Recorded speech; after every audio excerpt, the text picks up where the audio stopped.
Cycle के मौके पर कठुआ में साइकिल रैली का एहतमाम किया गया, जिसमें बड़ी तादाद में लोगों ने हिस्सा लिया। बाइसाइकिल फॉर चेंज क्लब की जानिब से माहौलियात को साफ रखने के लिए साइकिल चलाने पर जोर दिया गया। क्लब के सदर सुनील शर्मा ने कहा कि जिस तरह से दर्जे हरारत में इजाफा हो रहा है, इसके पेश नज़र ये बहुत ज़रूरी हो गया है कि सभी को साइकिल का इस्तेमाल करना चाहिए।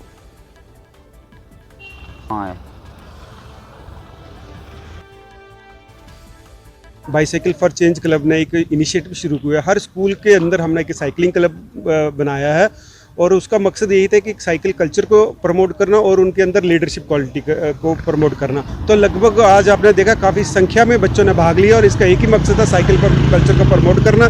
ज़्यादा से ज़्यादा लोग साइकिल की तरफ अडॉप्ट करें ताकि उनकी सेहत भी मेंटेन रहे और एज ए साइकिल को अडॉप्ट करें ताकि वो अपने फ्यूचर को भी ब्राइट कर सकते हो। मोर ओवर साइकिल जो है आपका पॉल्यूशन को कंट्रोल करता है, ट्रैफिक समस्या को कंट्रोल करता है, इन्वायरमेंट फ्रेंडली है, एज ए मतलब अच्छा ट्रांसपोर्ट है। सो मेरा यूथ की तरफ और पूरे कठुआ वासियों से यही अपील है कि साइकिल को ज़्यादा से ज़्यादा अडॉप्ट। बाईसाइकिल का डे ਜਿਹੜਾ ਮਨਾਦੇ ਆ ਇਹਦਾ ਇੱਕ ਥੀਮ ਹੈ bicycle for good health equity and sustenance.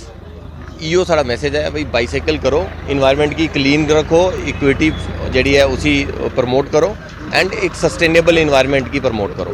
Sustainable environment इस करिए क्योंकि साइकिल कोई फ्यूल नहीं होंदा, एक non renewable source of energy है जो साड़ी बॉडी है, तो पेट्रोल तो डीजल की डिपेंडेंस है उसी खत्म करो। मोर ओवर अस एक हैल्थ कॉन्शियस सोसाइटी की प्रमोट करने क्योंकि हैल्थ कॉन्शियस सोसाइटी जी है वो ड्रग्स की फाइट करने भी सानू सपोर्ट करती है, हेल्प करती है।